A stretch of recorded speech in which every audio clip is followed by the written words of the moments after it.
Okay, let's dive into this. Welcome to today's explainer. We're going to unpack one of the most mind-bending, absolute wildest accidents in all of human history.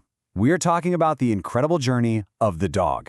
Seriously, how did we get from a brutal world where terrifying wolves were literally our greatest nightmare to a reality where their descendants are snoozing at the foot of our beds?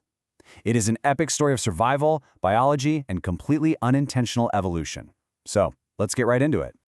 Section 1. Monsters in the Dark. To really grasp this, we've got to travel way back. Picture the brutal Ice Age, roughly 20 to 40,000 years ago. For us early humans, life was completely relentless. We were small, pretty slow, and honestly surrounded by things that wanted to eat us. Just beyond the firelight, wolves. Hearing them howl at night meant extreme, immediate danger. But fast forward to today, and that massive-jawed night vision predator is now one of 900 million dogs on Earth, quite possibly wearing a little birthday hat and waiting for a slice of cake. It's a massive, almost hilarious shift. And the craziest part? There was no master plan. No human tribe ever sat around a campfire and thought, you know what we really need? We need to invent a fluffy animal that plays fetch. Section 2. The Great Accidental Partnership. This whole accidental partnership actually kicked off because of a pretty unglamorous human trait. We are remarkably messy eaters. Even when hunter-gatherers were starving and struggling, they left behind bones, scraps, and half-eaten carcasses. Now to a hungry wolf, a moving human camp was basically a walking buffet of free calories. Naturally, the hyper-aggressive wolves that charged the camp, they got speared. The terrified ones stayed far away and got absolutely nothing. But the less fearful, curious ones, they crept just a little bit closer. Over generations, those calmer wolves survived so much better. Instead of risking their lives hunting dangerous prey in the freezing cold, they thrived on a steady diet of our leftovers. They literally started domesticating themselves, all based entirely on their personalities. Section 3. How friendliness changed biology. Okay, so here's where it gets really fascinating. Selecting for a friendly personality over generations didn't just change how these animals acted around us, it actually physically changed their bodies. Back in 1959, a Soviet geneticist named Dmitry Belyaev started a massive experiment in Siberia with foxes, trying to crack the code on domestication. He didn't train them, he didn't teach them tricks. He just took each generation and selectively bred only the tamest, least aggressive foxes. And within just a few decades, the results were absolutely staggering. The foxes started acting just like dogs. They whined for attention, wagged their tails, licked hands, but their bodies completely changed too. Their snout shortened, their tails curled, and they suddenly had floppy ears and patches of white fur. And this brilliantly illustrates something called domestication syndrome. It's the automatic physical development of softer, less intimidating features when animals are bred purely for reduced aggression. What this means is that those early proto-dogs hanging around our Ice Age campfires started looking smaller, calmer, and a whole lot less terrifying, long before humans ever even thought about intentionally breeding them. We were literally watching evolution unfold beside our campfires without having a single clue. Section 4. Evolving together. Once these proto-dogs settled in, humans and dogs actually started to evolve together. We built this mutually beneficial relationship that predates farming, writing, metal tools, and yep, even the pyramids. Think about it.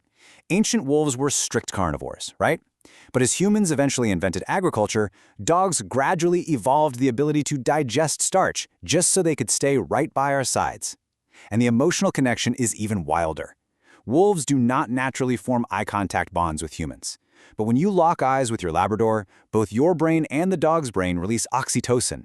That's the exact same hormone responsible for the bond between parents and babies. Their roles shifted completely from a terrifying competitor to a living, breathing alarm system that could hear or smell a bear way before we could. It goes even deeper than that. Evolution literally shaped dogs to emotionally hijack human brains. Those famous puppy dog eyes? They evolved specifically because early humans were instinctively driven to care for animals with emotionally expressive faces. In return, dogs bumped up our hunting success so dramatically that anthropologists think humans with dogs simply out-survived everyone else. Together, we became an unstoppable team and spread across the entire planet. Section 5. The Cost of Modern Breeding. Now, it's absolutely crucial we address the darker side of this explainer.